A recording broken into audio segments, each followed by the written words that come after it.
the July 8th City Commission meeting. If you all would remember to silence your cell phones, we would appreciate it.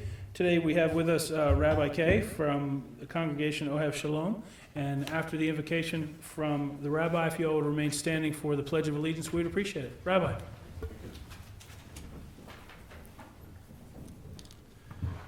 Makor Chayim, source of all life. Leaders of our community are gathered in this chamber this afternoon to conduct the business of service to the public, instill in their hearts and minds the gravity of this noble and humbling responsibility. The ancient sage Hillel taught, Af tifros min hatzibur, do not separate yourself from the community. Yet he also taught, if I am not for myself, who will be for me? Building community raises the daunting challenge of balancing the interests of individuals and the welfare of the body politic. And so Hillel further taught, when I am for myself, what am I? Halomed la'adam da'at, source of human insight. Alone among the species of the earth, humanity is gifted with both intellect and free will. We can deliberate, we can consider, and we can choose. May we draw guidance from the words of Yitro, the father-in-law of Moses, as recorded in the Torah. Techazemi kol ha'am anshe chayil, anshe emet, v'shaftu et ha'am b'chol et. Seek out capable individuals, trustworthy individuals, and let them legislate on behalf of the people at all times. Ribon kol ha'olomim, author of space and time, may our leaders and their advisors administer all the affairs of our community justly and fairly, and may we, the people they serve, strive to fulfill that example. May this come to be in our day through the support of the supernal and through the work of our own hands. Amen. I pledge allegiance to the flag of the United States of America and to the republic for which it stands, one nation under God, indivisible, with liberty and justice for all. Thank you, Rabbi. Thank you for what you do in our community. Thank you. Okay, Randy, the agenda, I understand that 11E has been pulled. Anything else? No, sir, the rest is the same. Okay, we'll look for a motion to approve. So moved. Second. All in favor? Aye. Thank you. I have no report today. Mr. City Manager. I'm going to go down to the podium and do the annual budget presentation.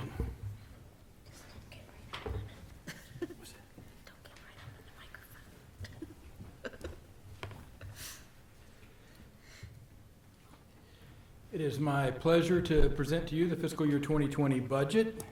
Of the many policy decisions the City Commission makes every year, this is obviously one of that has the most impact on all the residents, as it involves everything we do as a city. And so over the next couple of months, we'll be going through this and be hearing from the public on what they would like to see in this budget. But under the charter, I am tasked with providing the City Commission with a balanced budget. We don't have the printing press the federal government has. You have to do it with a balanced budget each year with the revenues that are coming in. This is the 12th straight year that I proposed a budget that has the same millage rate, 4.0923. There's a 2.3% increase in the all-fund citywide budget, which brings that budget to right over $176 million. That includes everything: electric, water, sewer, general fund. And then there's $4 million more in capital spending in this proposed budget, which is about a 24% increase. $15 million in unencumbered reserves if you adopt the budget as is without making modifications. $931,000 in contingency, which is more than your budget policy calls for. So there's about $296,000, I'll talk about it in a moment, that's really available that if the commission wants to allocate to some other project or some other function, it could do so and still meet the policy of a contingency for the general fund. The CRA is growing at $721,000, which is about a 14.8% increase. And overall, there's a net reduction in staff of about 4 employees, though there's been some shifting around of where some of those positions are. As I mentioned, the capital spending is up, substantial increases overall with about $20.5 million prior year is about 16.5 million. The budget calls for a transportation planner. This is something the City Commission has talked about several times over the last few months, and we're in the process of working towards that. Expanded spending in stormwater projects. This is to address some of the concerns we've heard about the conveyance of stormwater through our cities. So that's, we have some extra money allocated for that, and we'll talk a little bit more about that. And it calls for the acquisition of body cameras for the police department. One of the last remaining cities in Orange County, certainly, and in Central Florida, that hasn't implemented body cameras, and we think the time is now. And there's money allocated for the refurbishment of our parks and playgrounds and lighting throughout the park system within the city. Water and sewer also has expanded capital investments, some of that not to our own cause. There's some road relocations that are requiring utility relocations, or some road expansions mostly within Orange County, outside of our city limits, but within our jurisdiction for water and sewer services. This requiring us to invest in some of those, and some of the Iron Bridge regional expansion projects are finally starting to happen, and we're a share of that and are required to make a capital investment in those assets. And in the CRA, we talked about, we spent an hour on that earlier, and I won't go into any more of that at this point. Enhanced funding for IT and facility refurbishments throughout the city facilities. And then additional items of note, we have $150,000 to enhance digital ADA accessibility, which has been a hot topic throughout Florida. The second of 3 years in the upgrades of critical police equipment, which includes a rifle and the motor computer upgrades, and creates a sustainable mechanism for replacing essential police equipment in the future. It continues the annual operating funding for the library, and provides for the acquisition and planting of about 600 trees. So the general fund, this is a breakdown of how the expenses are allocated. You can see, over the last few years, we talked a lot about public safety and being in that less than 50% of the overall general fund budget. As you can see, it's about 47.5% of the general fund budget is public safety. And you can see where the big dollars go. Public Works about 15.7%. That includes street paving, all of that type of works. And then parks is about 14%. And the administration and other minor items, it makes up the rest of that budget. On the revenue side, 40% of our revenue comes from property taxes. This is ticking up over time as our other revenues aren't growing at the same pace as inflation, and many of them are capped. We don't have the ability to increase them. Is that mine or yours? I think it might be yours. It's on silent. It's on silence. I don't know. Okay. Okay. Apologize for that. So property tax has crept up to become one of our larger, even though you've left the millage rate the same, and of course that's made possible by the growing of property values within the city. But a lot of these revenue sources are like franchise fees, utility taxes. We're seeing flatten or declining because of conservation within those utilities.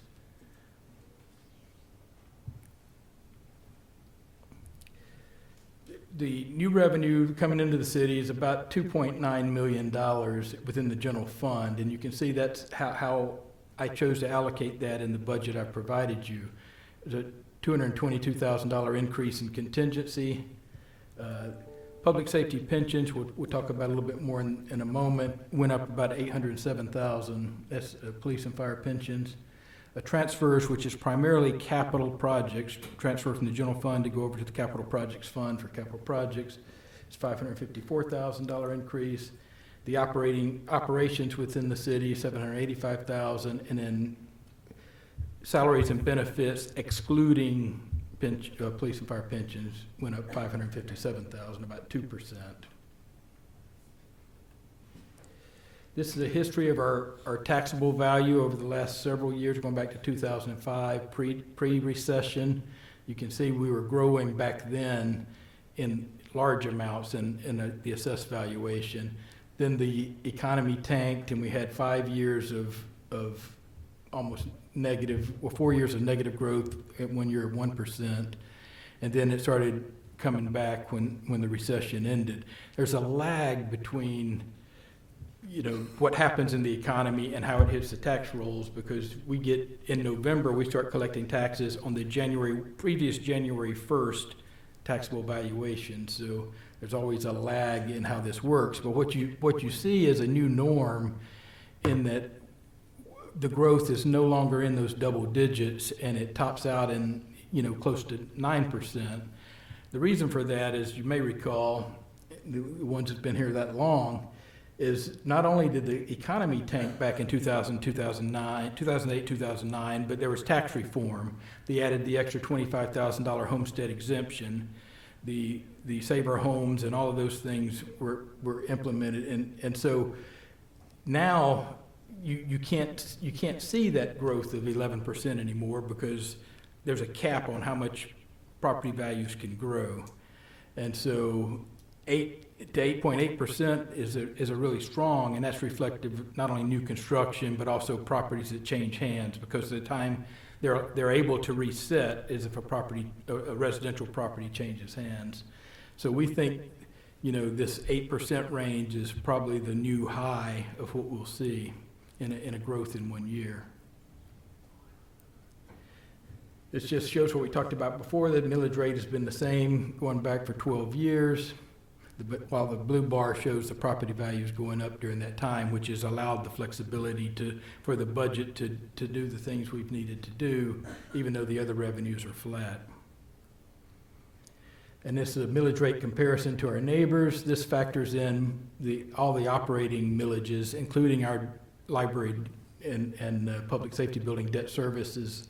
Is what the green is on the top of the Winter Park, and Maitland has also voted debt service. The reddish colored bar on the others is their library millage.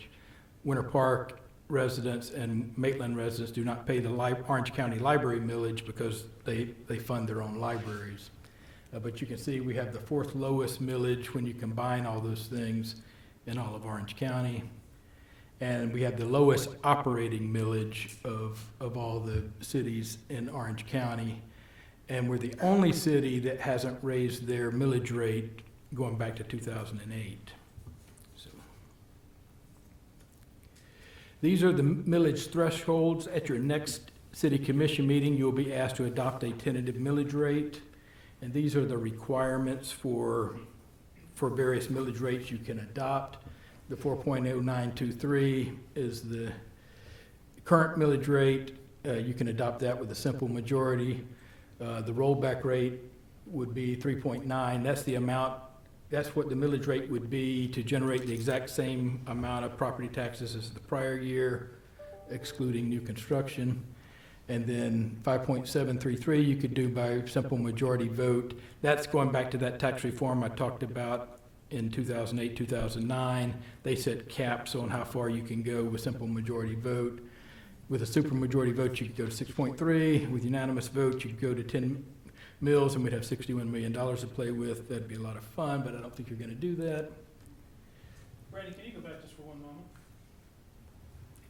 You say here that these are the ones we can vote on. We can vote on others, too. That's Those are correct. just the thresholds. That's correct. These are That's what various we would- thresholds under the law. I apologize. Yes, That's you can all right. adopt any millage rate you want to, except for you cannot go over 10 Right. mills. That's a state cap.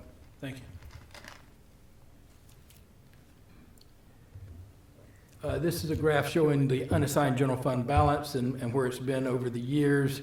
You can see back in 2016, 17, we took some money out to do some various capital projects that included the golf course and a few other capital projects.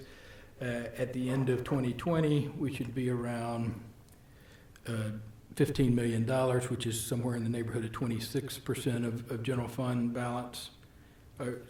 26% of the recurring expenditures of the general fund, which you have a target goal of getting to 30%. And then the capital improvement plan, we have $6.6 million in electric capital I'm going to get into that in a little more detail in a moment. 5.7 water and sewer, 2.9 the 1792 we talked about earlier with CRA, and then you can see the various other smaller capital projects that I have proposed in the budget. Organizational support. Several years ago, the commission adopted a policy of allocating 0.25% of the major funds. That's the general fund, the electric fund, and the water component of the water and sewer fund. This is how those funds are proposed to be allocated, which is the same as fiscal year, excluding the library. They're not part of that 0.25%. They're budgeted separately. But the other projects here are budgeted at the same level as last year. You have about $23,000 left out of that 0.25%, if the commission wanted to allocate that to an organizational support item. And this is the same for the CRA. The CRA has funded these 5 entities over the last several years. And so we proposed, with the exception of the Enzian Theater, the same amount as the previous year. There was a one-time bump in the Enzian Theater last year of $1,000. Back to public safety pensions. We knew that this year was going to have a bump. The red line shows what the actuarial reports projected going forward. So we expected a jump in 2020.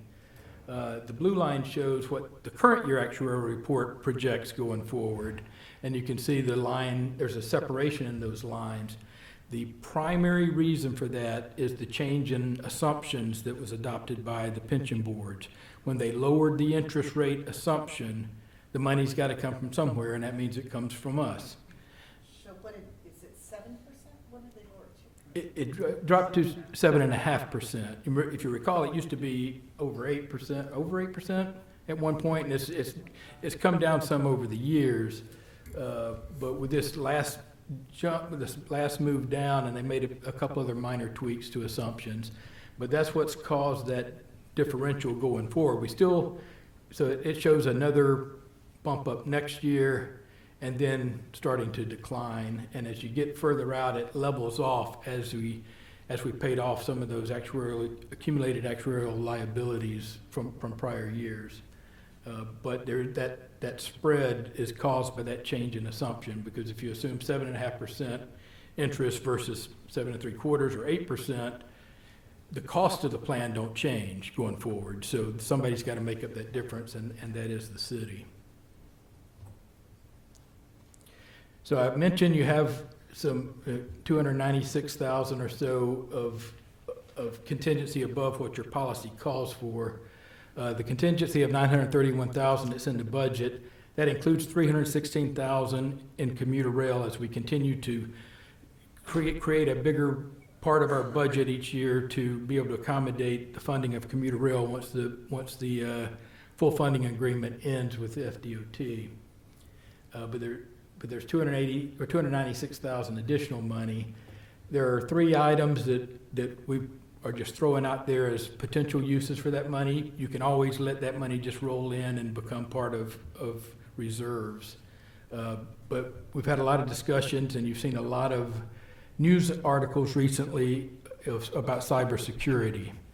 Parshram has religiously asked for more people each year, and one of his asks this year was for an additional person really to help handle cybersecurity. We have people dedicated to that today, but as everything we have becomes IT dependent, there is a need for additional emphasis on cybersecurity. You've seen all the ransomware attacks. The three cities in Florida have paid huge ransoms for that. And so we're going to be talking to you more about ways to address that in the future. It didn't make it into my budget. A lot of this happened after the budget was put together that we've seen in other cities, but that's one area of concern that we might want to dedicate some of this contingency for. With the implementation of body cameras, there may be a need to upgrade a part-time position to full-time. We have a part-time position that deals with records. And it's not just the public records request associated with body camera footage, it's the filing and making sure you properly have it logged so that you can access it in the future. So Randy, that was a question I had already, sorry to interrupt you, but you had in there a few slides back, the dollars for the camera and the equipment, but you have no money set aside right now for maintenance of information. Right, we have a part-time position that's currently unfilled. We're gonna see how that works, once we fill that position, if it's able to handle all of that and make a mid-year determination on whether we need to expand. It's gonna take us a while to get the cameras implemented, obviously, too, so. Okay. And then the third option I mentioned earlier is to accelerate the stormwater improvement projects. So I'm gonna talk about stormwater real quick. The 5-year plan, as I said, is focusing more on flooding type issues as opposed to water quality issues, which we've spent many years with a lot of, at least half or more of our projects dealing with water quality, which is still important. But, we've seen some areas of flooding, this last few years that we need to address. And so in your 5-year capital plan, you'll see those projects are primarily conveyance of stormwater versus water quality, and then returns back to water quality after those are addressed. The accelerated funding would help some of these phased projects. I'm going to go to the next page. So this is a list of those projects. There's some general projects in that top line, but then you see the Kingsway, the North Lakemont Seminole ditch piping, and the Arbor Park project and the Temple Drive projects that are all phased over several years. There are some logical phasing opportunities in these projects, but if you wanted to put more money towards it, we could shift some of those later phases and deal with them sooner. And so there's a couple of options for doing that. One is to use some of the contingency, excess contingency. The other, and I'll go back to this page, a 10% increase in the stormwater utility fee would generate about $300,000 a year. The average person pays somewhere around $14 or $15 a month in a stormwater fee. It depends on the amount of impervious area on your property. There's a scale, but a 10% increase would be a roughly $1.50 range per home. Just to clarify that last point, we currently have the 14th highest. That's right. Our rates are currently the 14th highest in the state of Florida. And if we implemented that 10% increase, we'd be the 11th highest rates in the state of Florida. And the current reserve in the stormwater? There is no Or reserve, water? no reserves in the stormwater fund. Okay. So the reserves I talked about using would have been the excess $296,000 in the general fund. We do have an audit going because back when the original stormwater fee was implemented, which was 1990, we didn't have the GIS capabilities we have today, but we've never really gone back and audited whether the original setup was accurate. We've started doing that, and we found a lot that were understated as to the amount of impervious area on the property. So that's going to generate some additional money as the audit's completed and we get those corrected in what we're billing customers. But we won't know how much exactly for a little bit of time. But Randy, I was just, with the stormwater fee, that's something that everybody pays into, but not the new houses, correct? no, the new houses pay into it also. Okay, I'm sorry, I stated that wrong. So this is something, everybody pays into this, whether you're an existing house or a new house. Right. And I guess so we don't have any impact fee associated with new houses that goes for any kind of stormwater Not an impact fee, that's correct. retrofit. Okay, thank you. Any, Do other municipalities?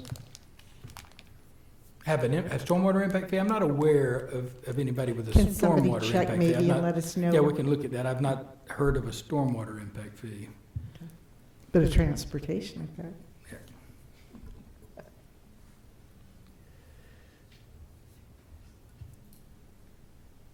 So electric utility rates and liquidity.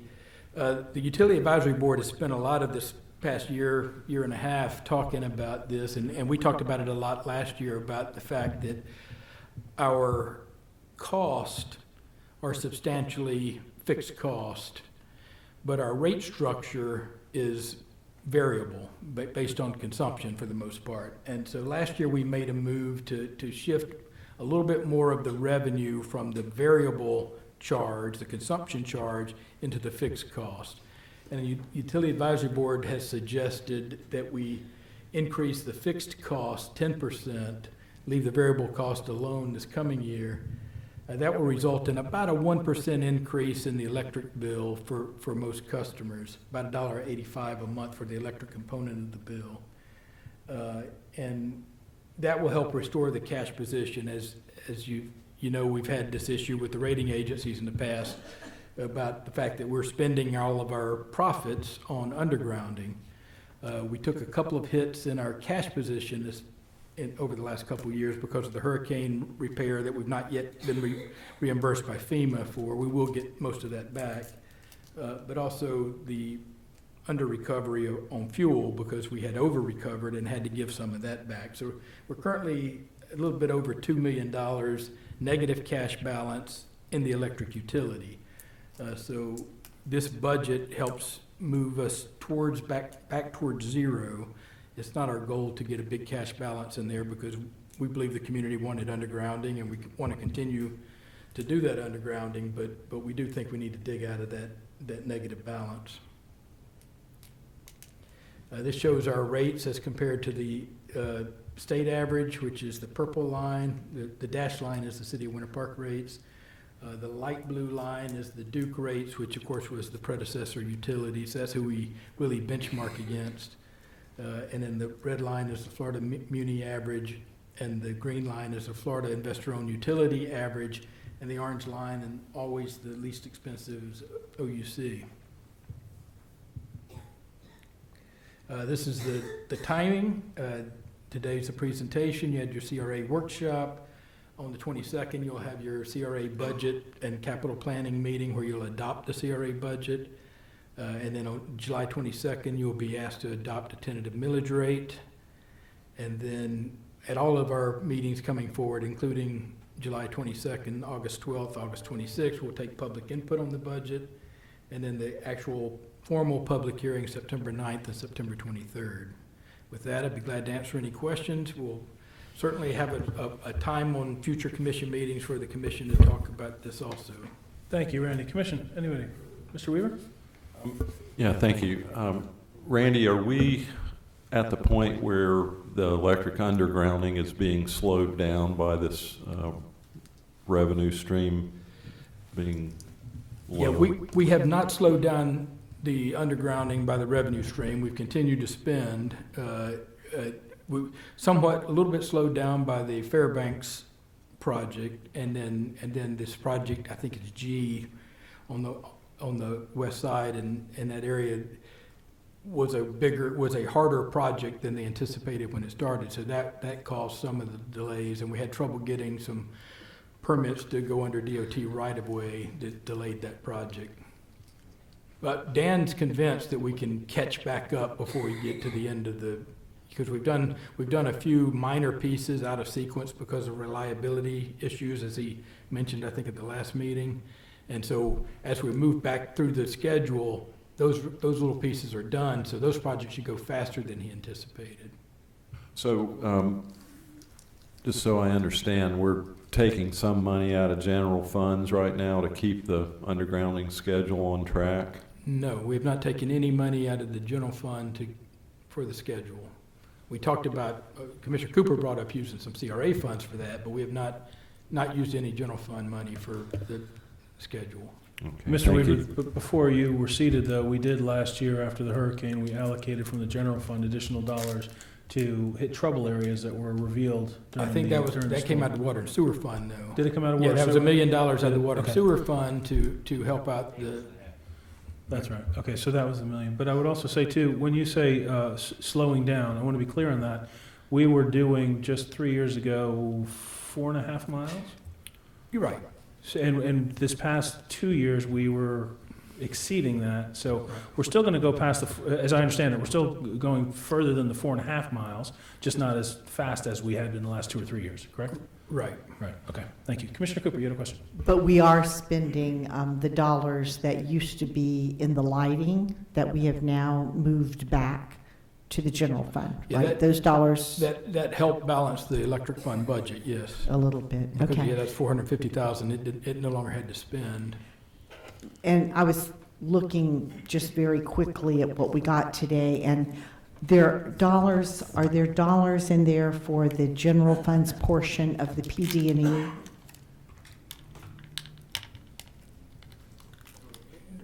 Would you say that again, Commissioner? For the, 1792, for the two intersections that are outside the CRA, are the dollars for those in this year's budget?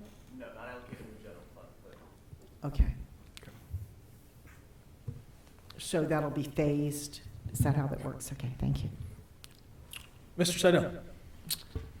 Randy, if you recall, we had talked about that homestead exemption that was on the ballot, and since that didn't pass, we have been planning for it. And did you look at the numbers of how much we could reduce the millage rate by, since we were planning on having that pass?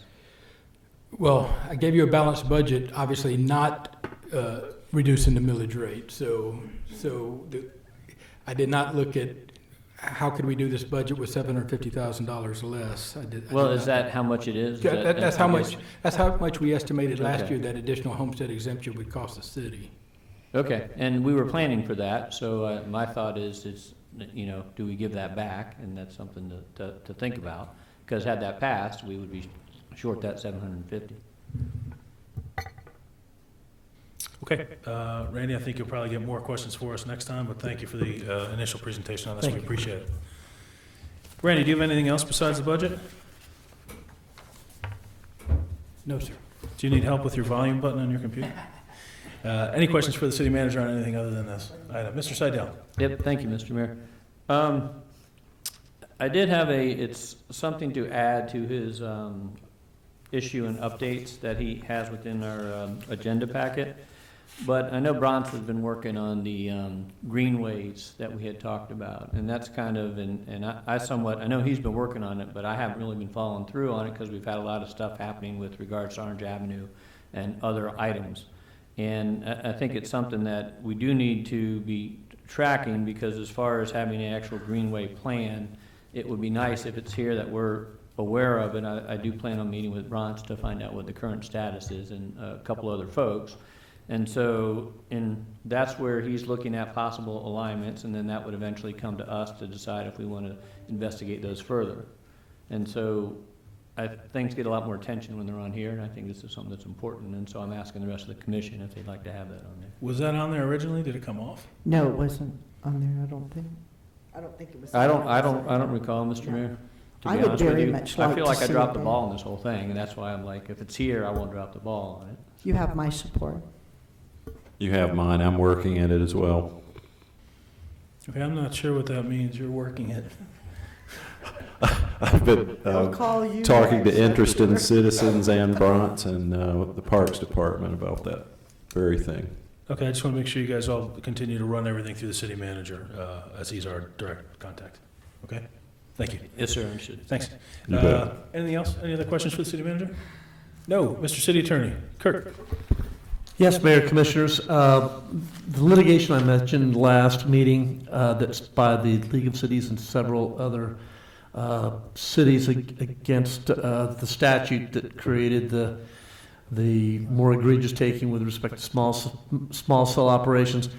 The lawsuit keys to two primary things. There's a shot clock, or a shortened time period with which cities and counties have to deal with the proposed co-locations or attachments to poles, and the $150 cap per attachment that each city and county is capped at a taking claim. Those two are the two primary provisions that the lawsuit addresses. The league would prefer not to add other cities at this point unless we have a very peculiar issue that would make that lawsuit more powerful. primarily because of the coordination between all of the different lawyers and law firms involved.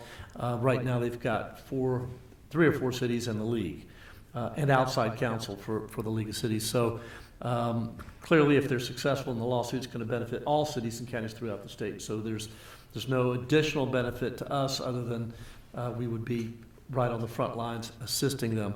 So that's an update. Suggestion is, and in fact, unless we really want to make a push to join that litigation, the league is not asking us to join in that Okay, lawsuit. I don't see any push. Anybody? No? Okay. Questions for the city attorney? No? Okay, great, thank you. Folks, we'll take citizen comments closer to 5 o'clock. We have the consent agenda in front of us. I'm going to move 9A, B, C, D, 1, 2, and 5. Mr. Seidel has recused himself from 3, 4, and 6, so I will move that. Second? Okay, let's open up the floor to public comment. Anybody wishing to address the commission on items 9A, B, C, D, 1, 2, and 5? Now's your time. Okay, seeing none, we'll close the floor to public comment. All in favor? Aye. Cindy, please, opposed? That's 4-0, Cindy. And now item 9D, 3, 4, and 6. I will move that. I'll look for a second on that. Mr. Seidel is recusing himself. Second? Okay, let's open up the floor to public comment. Anybody wishing to address the commission on items 9D, 3, 4, and 6? Close the floor to public comment. All in favor? Aye. Opposed? Thank you, Cindy. That was 3-0. Mr. Seidel recusing himself. Thank you.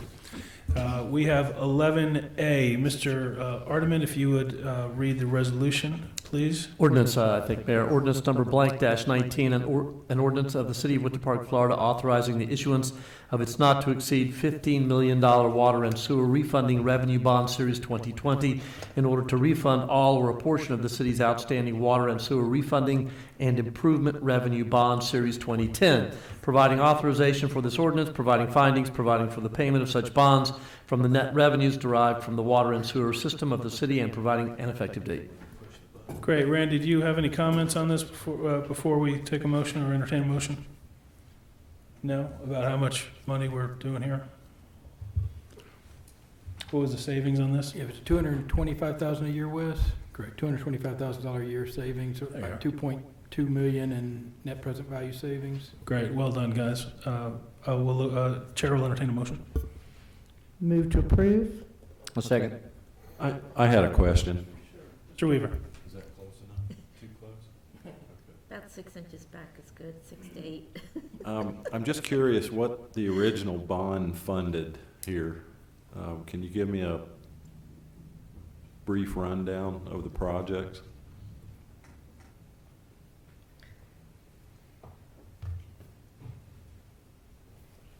This bond is actually refunding a refunding. So the original borrowing was to finance improvements to water treatment plants. In 2004, we borrowed money to rebuild 3 water treatment plants and the Aloma treatment facility. We also borrowed some money to make improvements to the Iron Bridge, our share of the Iron Bridge wastewater treatment facility. So that this is refunding a 2010 refunding of the 2004 deal. So we issued the original bonds in 2004, then we did a refunding in 2010. This is a refunding of that 2010 deal. Ms. Cooper. I think it might be helpful if you explained to the commissioner what our policy and the criteria under which we can refund things. He might not be Sure. aware. So we have a target for net present value savings to do a current refunding of 3%, to do an advance refunding, which you can't really do those anymore, which is why we're doing this forward delivery agreement of 5%. But the savings that we're looking at here is going to be a little over 13%. So it's a big savings. If you wanted a little more background info, when we originally did this bond issue, this 2010 deal, our rate was 4.08%. Then tax reform triggered an increase in that interest rate to 4.96%. So that's kind of what makes these savings look so attractive. We were going to wait.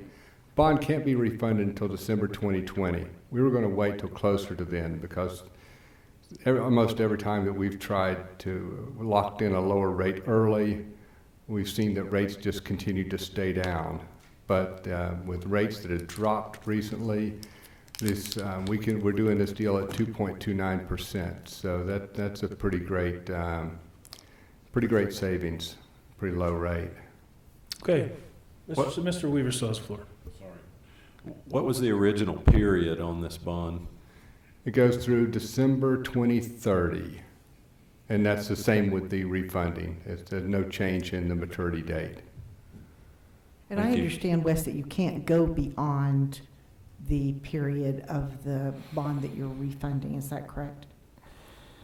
I'm not sure on that question. We've never done it beyond we've always stayed within the original bond that we're refunding. You can't do that if it's a voted debt service. You could do that with a revenue bond, I believe. This is a revenue bond. But we don't, as a Right. matter of policy. or- As a matter of policy, right? Okay, we have a motion, we have a second. Let's open up the floor to public comment. Anybody wishing to address the commission on this item, now is your time. Okay, seeing none, we'll close the floor to public comment. Cindy, would you please read the roll? Commissioner Seidel? Yes. Commissioner Cooper? Yes? Commissioner Weaver? Yes. Mayor Leary? Yes, thank you. Mr. Ardeman, 11B, the resolution, please. Yes, sir. Resolution number 2221-19, a resolution of the City Commission of the City of Winter Park, Florida, supplementing ordinance number 3144-19 of the city, which authorized the refunding of the outstanding water and sewer refunding and improvement revenue bond series 2010 of the city, providing for the issuance of the city's not exceeding $15 million water and sewer refunding revenue bond series 2020 to be applied to finance the cost thereof, and providing for the payment of such bond from the net revenues derived from the water and sewer system of the city, making certain covenants and agreements in connection therewith, authorizing a negotiated sale of such bond and the execution of a forward delivery bond purchase agreement relating thereto, and providing an effective date. Great, Mr. Chair will entertain a motion. I move it. Second? Great, discussion, commission. Questions for Mr. Hamel? No?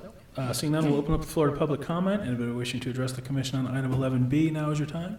Seeing none, we'll close the floor. Cindy, please read the roll. Commissioner Seidel? Yes. Commissioner Cooper? Yes? Commissioner Weaver? Yes. Mayor Leary? Yes, thank you. Mr. Ardeman, 11C on second reading, please.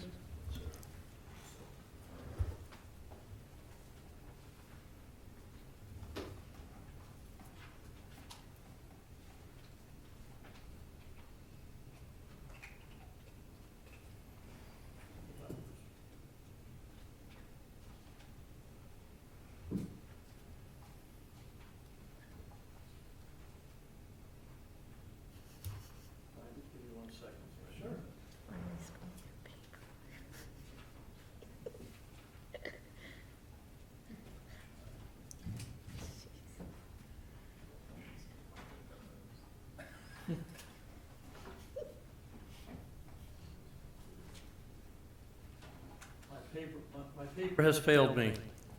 Yeah, I'm looking forward to the agenda. I can't seem to locate it either. Here it is, I found it, Mayor. Ordinance number blank dash 19, an ordinance of the City of Winter Park, Florida, vacating and terminating a portion of the ditch right-of-way depicted on the plat of Trotter's replat as per the plat thereof, recorded in Plat Book J, page 58, Public Records of Orange County, Florida, that encumbers the property identified as Orange Property Appraiser Parcel Number 0722308760000172, providing for conflicts, recording, and an effective date. Thank you.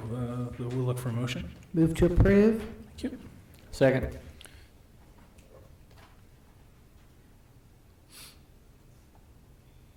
Thank you. Further discussion? Nope. Let's open up the floor to public comment. Anybody wishing to address the commission on item 11C, now is your time. Okay, seeing none, we'll close the floor to public comment. Cindy, please read the roll. Commissioner Seidel? Yes. Commissioner Cooper? Yes? Commissioner Weaver? Yes. Mayor Leary? Yes, thank you. Item 11D will have a simultaneous public hearing. Mr. Ardeman on second reading. Yes, sir. Ordinance number blank, an ordinance of the City of Winter Park, Florida, amending Chapter 58, Land Development Code, Article Roman numeral 1, Comprehensive Plan, Future Land Use Map to change from a medium-density residential future land use designation to an office future land use designation on the properties at 1419 and 1421 Trevilian Avenue, more particularly described herein, providing for conflict, severability, and an effective date, and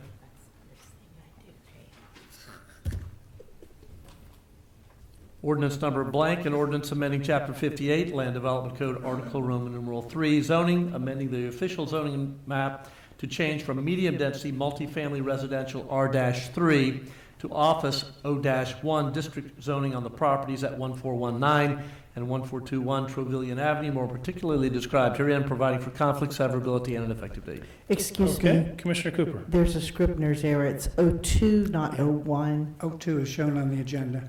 It's been corrected in the official copy. just as long as the ordinance is correct. Okay, let's be very clear, that is on the zoning, correct? On the, from 01 to 02? Yes. Okay.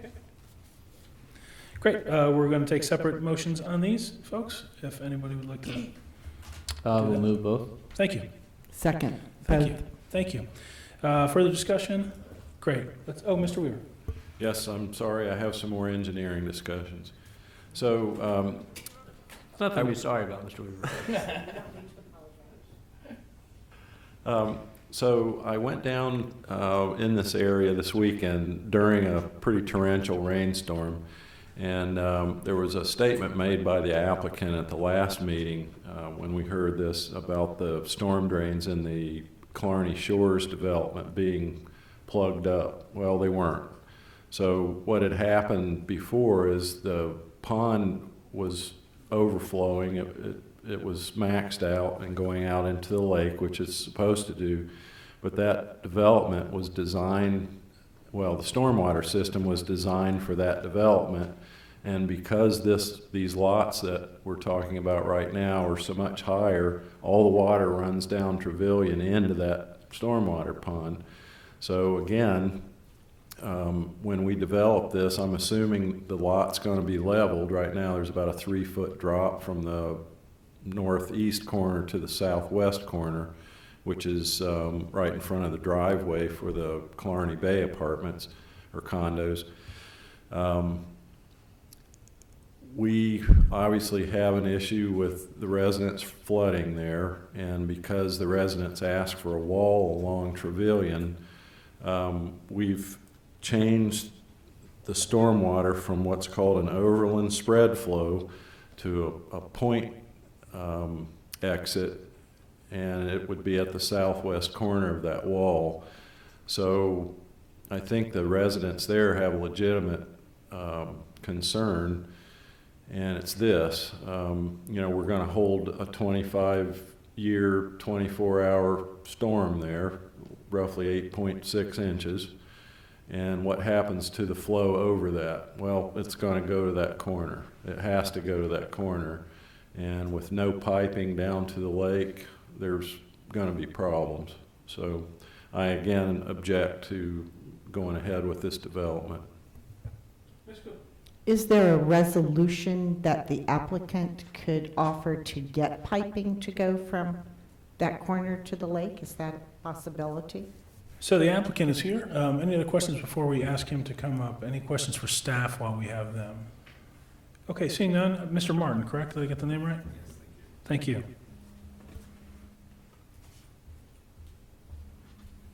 Yes, Jonathan Martin with Kimley Horn Associates, 1100 South Orange Avenue, Suite 1000, Orlando, Florida. Yes, we did look at that. I mean, we're discharging to a public right-of-way. Just like when I design a site, I always look at the upstream, the basin that may be off-site that's coming through. It's something that all good engineers should do. Either you have to route the water through your project, or you have to take it into your stormwater management system. So the downstream engineer, when it was originally designed, should have kind of done a basin analysis to either work our water around. But the issue is our water does go into a public road right-of-way, and for a private citizen to go try to find a way to get the public road right-of-ways water out to the ultimate discharge is very difficult for a private sector person. What we will be doing, just to make sure that there will be 0% chance that stormwater, I shouldn't say 0%, you get a 500-year flood or a 1,000-year flood, it could happen. But we intend to not allow any discharge to go out through that sidewalk area. What will happen is we'll have a spreader swale in the landscape berm. What that is, it's about a 1 to 2 foot swale that's sized for the discharge pattern, and it will mimic natural condition that sheet flows currently into the right of way. So there won't be like a pinpoint, flood of water. It'll be a longer section, something that we do it could even be in the right of way, and these are details that we'll work out with staff that we've done in many other projects within the city. But our goal is to not make anything worse downstream, and we will match existing conditions to the extent we can. Mr. Seidel?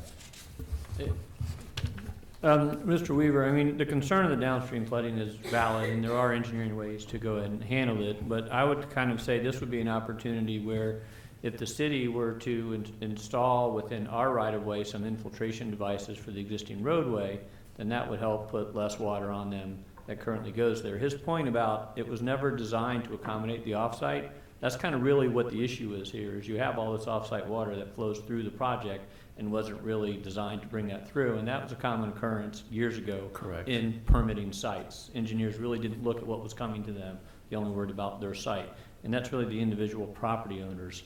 The condo associations need to address it unless for some reason the city decides that this is something the city can help with. So there will be some things that if he looks at and gives some recommendations, the city may be able to use some of our public works money to help decrease the flow that goes off the site. But I wouldn't want to say what can be done, but there's possible something could be done to help. Well, it looks like to me the property line between Chateau du Lac and the Killarney Bay condos would be a optimum site for a pipe down to the lake. So again, I'm just expressing my concerns. If I was a homeowner in there, I would be concerned about this. Thank you. Yes. I mean, we do plan on, like I said, don't have everything engineered right now, but we do plan on performing an off-site inspection, doing like a visual observation, providing a report to the city of what we perceive will happen in the storm events, just to document what's occurring now, and then just to document for the record. So it is something that we could offer comment, and when we partner through the permitting process, we can offer concepts and ideas and banter some ideas of how we can help with that. Thank you, Mr. Martin. Any other questions for Mr. Martin? Ms. Cooper? No, I wanted to say thank you. And Don, will you be working with him? Is that how that works? Okay. So you'll take that into consideration, and perhaps if we need to do that, do we have funds to do that if we need to? Thank you. Thank you, Ms. Martin. I would also think that there's probably an opportunity, since most of this responsibility falls to the Killarney Bay condos themselves, to try to involve them in what they're doing to allow maybe perhaps they turn over the information to their own engineers to address the situation on site. Okay, folks, let's open up the floor to public comment. Anybody wishing to address the commission on item 11D, now is your time. Okay, seeing none, close the floor to public comment. Cindy, would you please read the roll on first the land use?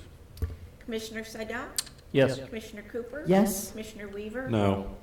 Mayor Leary? Yes, now in the zoning? Commissioner Seidel? Yes. Commissioner Cooper? Yes? Commissioner Weaver? No. Mayor Leary? Yes, thank you.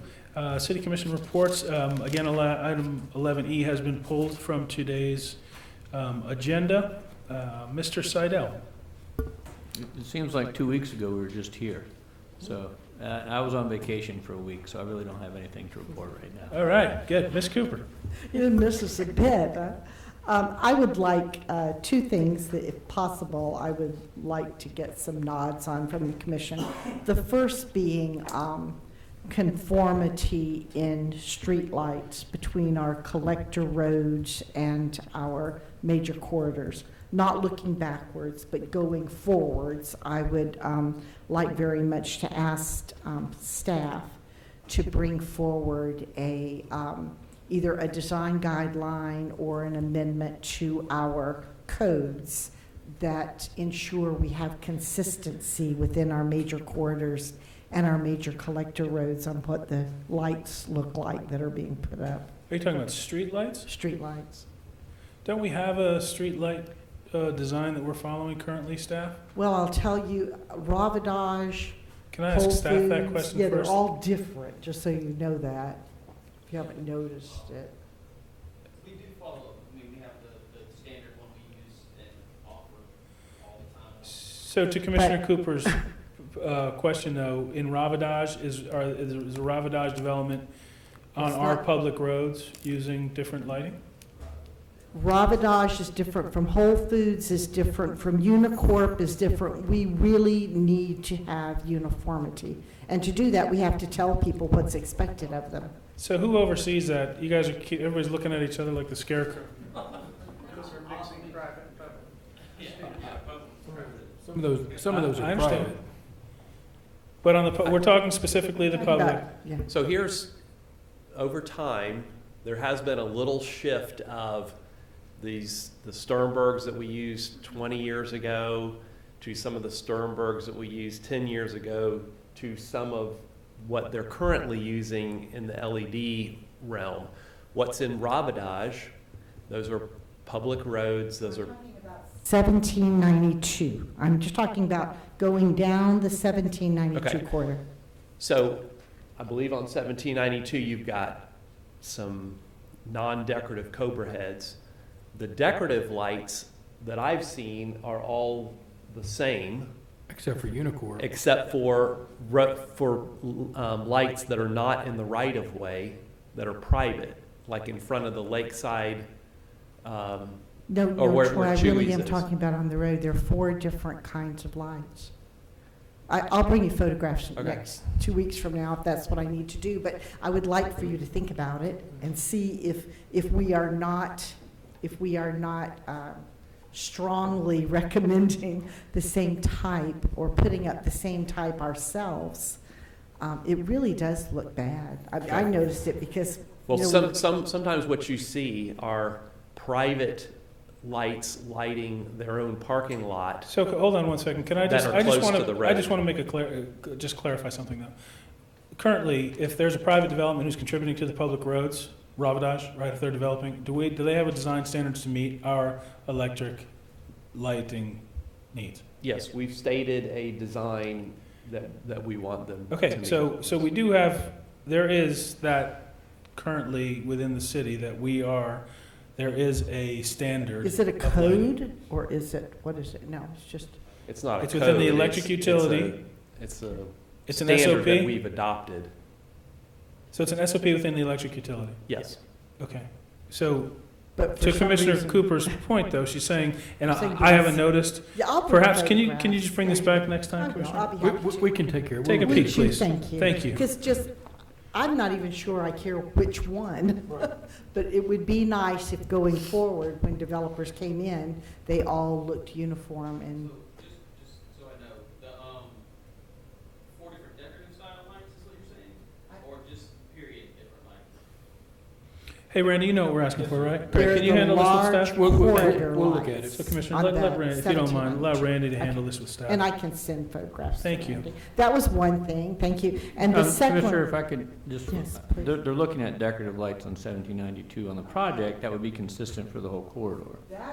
that's what brought up the question. So I went out and started Okay. looking at them. It's because I Okay. saw that. And I don't know about Aloma, but it just seems like we should have a standard in the city so that they all are nice and scream Winter Park and are consistent. That's my thought. The second one is I want to, and maybe it's a little bit premature for this until I see the outcome of the CRA budget, but I would like this commission to start thinking about the possibility of executing another resolution to support acquiring the post office property. We did have one on the books and it's still there, but it's been many, many years. And I would like us to have the best chance possible of having success with the post office. And given the post office experience with us, I imagine that they have a level of skepticism also, and I think having a fresh resolution would be helpful. So my request would be, can I get support to ask staff to prepare a resolution to bring back to the commission for our review and consideration? I just think it's duplicative. I don't see the need to do it. So one no, can I get 3 nods to have it come back? Yeah, here's what I'm envisioning now, okay, is that Randy's gonna go investigate after the CRA meeting and see what needs to be done. And then Randy may come back and tell us, hey, the best way to make this happen is for you guys to do a resolution. Here's what the resolution needs to say. So I'd rather wait until Randy does a little investigation before we go ahead and ask them to make a resolution. Let's make sure we're doing a resolution that has some teeth that's gonna help do what we need to get done. That's reasonable. I thought it might make it his conversation easier if he already had an affirmative position. He's from the got commission. nods, right? Yeah. All right, It has my nod. okay. And a half nod from Greg. Thank you. Mr. Weaver. Thank you.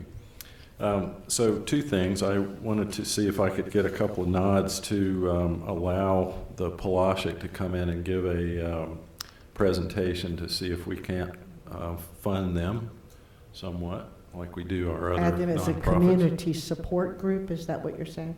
Mhm. Yeah, I think in the past, we helped them with some of their, either moving a pipe or something, or, yeah. I don't know, we helped them with the pipe, with the, We've done some tree work for. yeah, them, we've done a some couple little other things like things. that. It's been a while. I'm happy to entertain them. In fact, I was wondering why they were an obvious omission on my part. What, don't they, we normally during budget season have any group that's looking for funding assistance to come in, so they can certainly come in, right, Randy? I mean, they just come in to approach you? Right, but we don't normally allow them to present to the city commission. I know the Historic Society has But come in but annually. they're a repeat, Repeat? they're a repeat funding Didn't Blue Bamboo organization. come in before they were funded? No, they didn't. They can come at the public No, speaking I've got a question time as to why as they're well, on there right? this year. Okay, listen, if they want to present, I'm happy to listen to their story. I think it's a great story.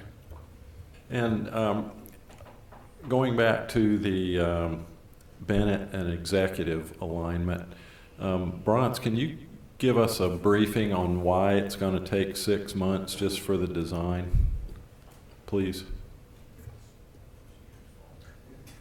I can answer that real quick. It's FDOT. If it were up to planners, it would be done, but it's engineers, sir, so it's gonna take 6 months. Oh, cheap shot. Thank you. 6 intense months. Feels like he's feeling more comfortable here now. I like it. It's moving along at furlongs per fortnight. Yeah, but I believe the commissioner is correct when. The different parties involved. Yeah, there's a lot of moving parts here, but we are progressing. Okay. And you'll put extra emphasis on it. Once Bratz gets involved, it's going to just fly right through. Thank you. Absolutely. Okay, my only report is July 4th, Commissioner Sprinkle joined me for the swearing in. We had 21 new citizens sworn in, representing 14 different countries. I think that's a really nice, I don't know who pulled that together the first time, Randy, but I think it's the 3rd year we've done it. And it really is just timely and a great ceremony on July 4th. So thank you to staff who pulled together another great event in the park. It was through some really hot days, but it was a really brutal day out there. But thank you for everything you guys do. It's wonderful. It's a really nice treat to live in this community. And our emergency staff had a great day that day also. Yeah, they did. They did. So did some of our joggers. So, folks, let's open up the floor to public comment. Anybody wishing to address the commission on anything that is not on this agenda, please, now is your time.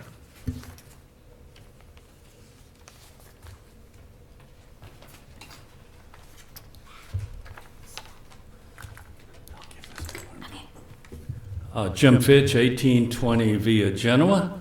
As a golfer, I wanted to thank the city for the new practice putting green, which is coming online, and the great job on the permeable pavers for the parking and the golf. That's really going to make it much more beautiful. But I'm really up here for a possible initiative for the commission to consider, and that's yard maintenance noise abatement. There's so much yard maintenance in Winter Park throughout the week and Saturdays that one's quiet enjoyment of one's property is affected. And there's a modern technological solution available. we should require the yard maintenance companies to use battery-powered equipment other than lawnmowers. Still and others, that's a manufacturer, have commercial-grade battery-powered equipment available for blowers, trimmers, chainsaws, edgers, and pruners. And a planned transition to this type of equipment would benefit all residents and keep our city enjoyable. Thank you. Thank you.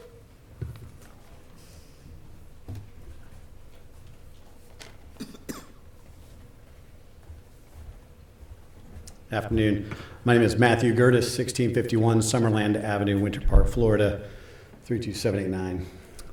For the better part of 41 of my almost 51 years, I've had the benefit of living in, renting, and or owning a home in our lovely city.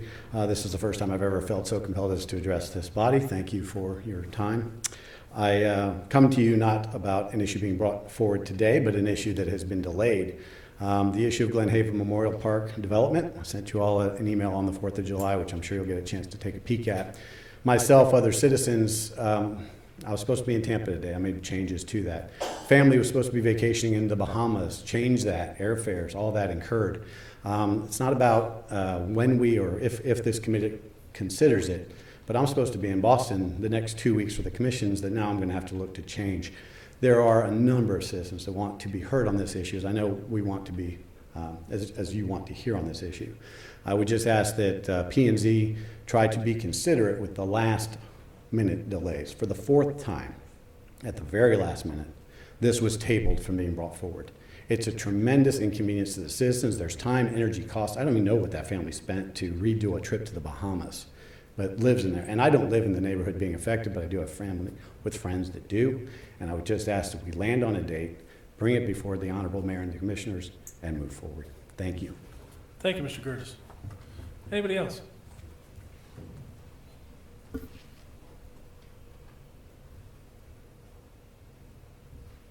Is there anyone after Mrs. Flynn? No. I guess you're not speaking. Okay, we'll close the floor to public comment. Thank you all very much. Regarding Glen Haven, Randy, could you, that has been, I think we've all received emails. I understand I think everybody up here understands the frustration of that being pulled. Can you just provide a little bit of context for that? Sure. Certainly within their right, the way the city codes are written, but. Right, and it really falls on past practices. When an applicant, for whatever reasons, feels they can't have all their professionals there, or in this case, we're short a commissioner, if they ask for an item to be pulled, we have always accommodated that as our past practice. Mr. Gerker is correct. I mean, it is very inconvenient once something's been advertised and noticed and people plan around it. But we having someone go forward when it's, I don't know how to say it, but not in their interest, it's kind of difficult. They deserve a fair hearing before a full city commission if they can have that. In this case, back when it was advertised, they did not know we were going to be short a commissioner. And so it wasn't staff that asked for this to be delayed, it was the applicant that asked for this to be delayed. So are there best practices regarding that in other municipalities where if someone pulls it 2 or 3 times, they go in the penalty box for 6 months or anything? This clearly is an unusual one where it's been changed as many times as it has. And that's with all due respect to the applicant. I know them; they're good folks, but I think it is a little upsetting for the neighbors. So, Commissioner Cooper, you have a question? Well, I have 2 questions. The first is relative to codes in other municipalities.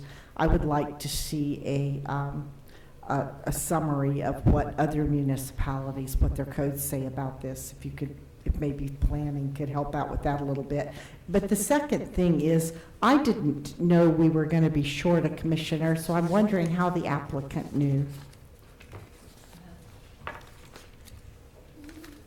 I don't know how they knew either, but people ask those questions, so I'm sure in their conversations with the planning department over the project, one of them mentioned that we were going to be short a commissioner. Talking to all the commissioners, individually. They've been calling commissioners. Thank you. Okay, folks, we are adjourned. Thank you all very much.